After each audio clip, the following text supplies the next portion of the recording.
Psychology of play, brain and positive psychology, social play and motivation, creative thinking and mindfulness. What exactly do all of these things have in common? Over the last month, I've had quite a bit of reflection over the subject of what psychology of play is. Today, I'm going to give you an honest and in-depth review of how I feel this course has helped me develop, as well as how any of my perspectives may have changed before considering the factors of this course. Let's get right into it.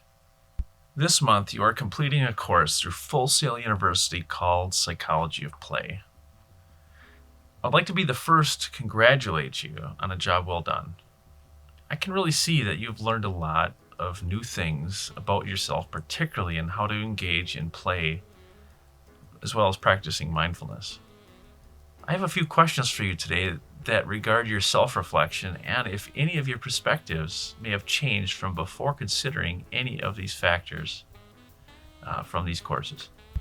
My first question is, what are you especially proud of accomplishing this month? And feel free to use this question to reflect on any ways that perhaps your attitude, logic, or other behaviors may have impacted your performance. What worked for you? What am I especially proud of this month? Well, I want to start by first saying that the modules that are designed around the Psychology of Play course are not easy. My initial perspective was that I could breeze through the course modules without much effort, and I started off pretty happy to just take things a little bit easier.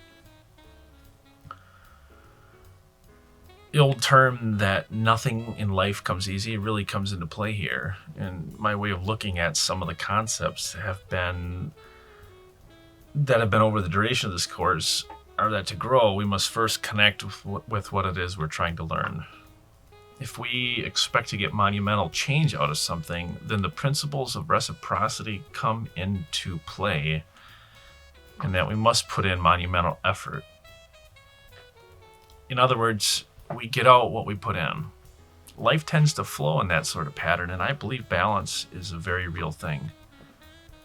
Having really had a good warm-up in last month's coursework on creative presentation, it was a really good starting point for me to build up to a system where I feel that we can always grow and learn. My reflection of accomplishments over this course would be that I feel that I have a better grasp to understand how optimism and pessimism play into our life. And I'm stoked to just sit here today and better grasp concepts of mindfulness and how that factors into our daily life. And you know what? I feel I now know what play is and how it can be used to bring a better level of balance and tranquility if we follow just some basic principles that lead to more optimism. Does this mean that next month I'm a changed person? No, but I feel that knowing how to win the war is more important than losing some battles along the way. In short, being aware of how we live on the path is more important than knowing what exactly exists in a destination somewhere in the near future.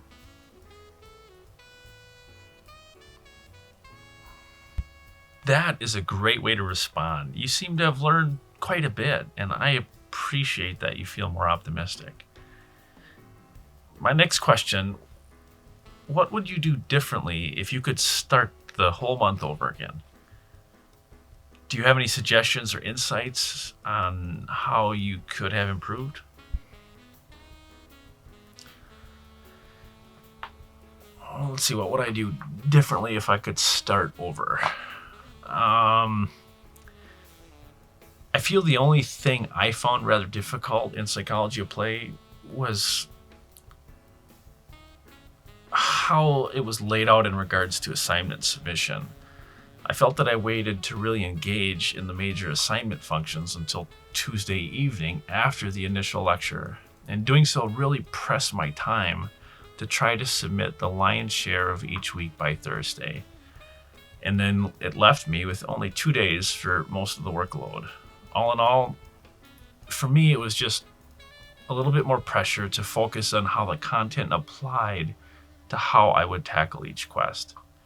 Not a bad thing to have some pressure, though. In all honesty, I cannot think of anything that I would do differently if I were to start this course over. I think that by knowing how the course is laid out now, I might try to find ways to integrate more video narration as part of my assignment process. Let me just step back for just a second here. I suppose I would regress my thinking and that there's something I would consider changing. I can recall a few stressful times when I was really crunching to try to finalize a few parts of an assignment to check the box and finish it, so to speak. My kids were being unruly, and it led to me giving into some emotions about getting upset, and it really didn't solve anything. If I had more time in this course, I would try to make considerations on how I would address things in a more mindful way. Or when I run into something that seems to shift the moment of balance, that I would think a little differently.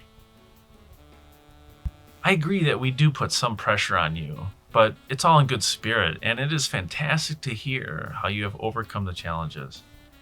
I also agree that if we use mindfulness, we can really find ways to regain our balance faster. Okay, now for a tough question. What topics or ideas or areas did this course make you want to explore further? How do they affect you and your thinking? Is there anything that you may need to further advance your mastery of the material this month or last month? Are you aware of any resources that may be available to you? Would I want to explore some of these topics in the future?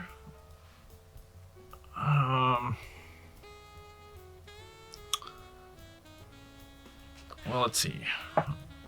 First and foremost, I just want to say that I will definitely be reviewing the concepts of mindfulness in the future. And I think that throughout the course, that mindfulness, if it was a ground floor part of the foundation, then many of the other concepts would just have fallen into place naturally.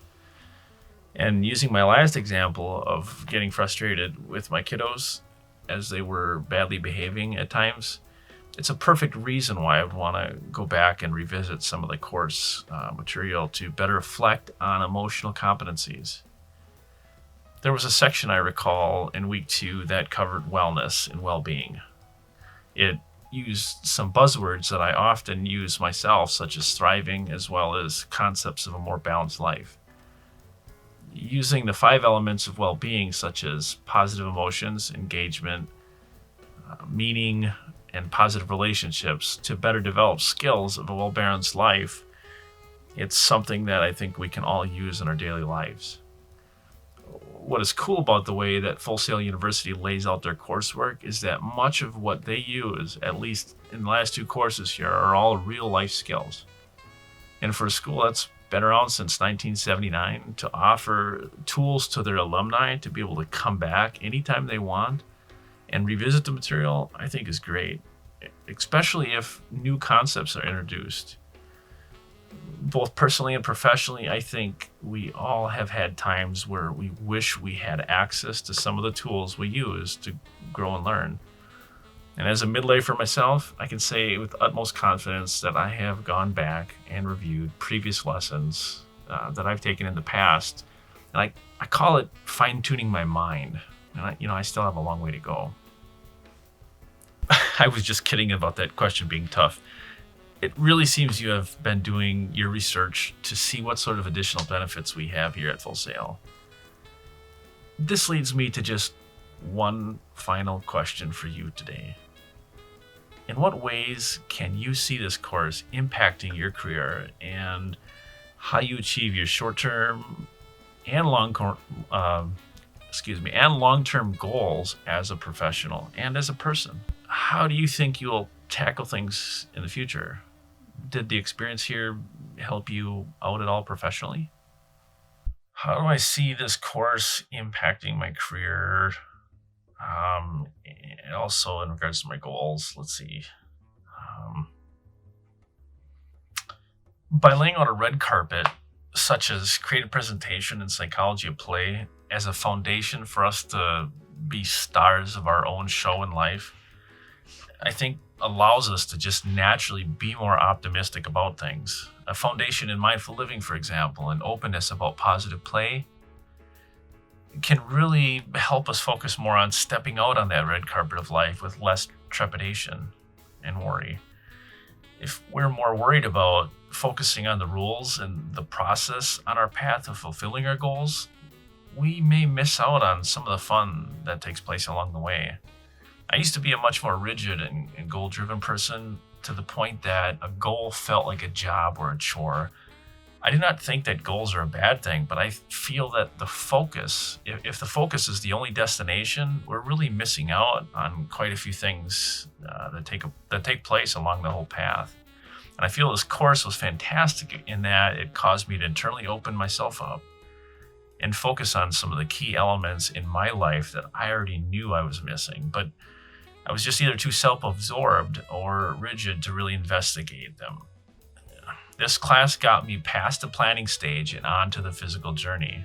My goals right here and now, in the short term, are to just be focused on my studies and possibly pursue education even further when I'm able to in the future. I'd like to finally use the tools from the first 2 months here of studies to help me be a better presenter, as well as a more open and grounded person.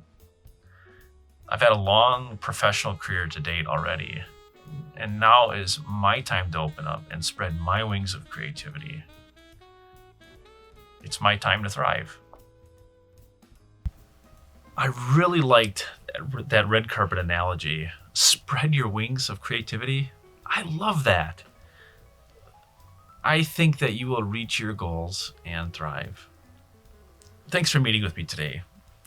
Good luck in your next course, History of Motion Picture Arts. I think you're going to do well. Congratulations again.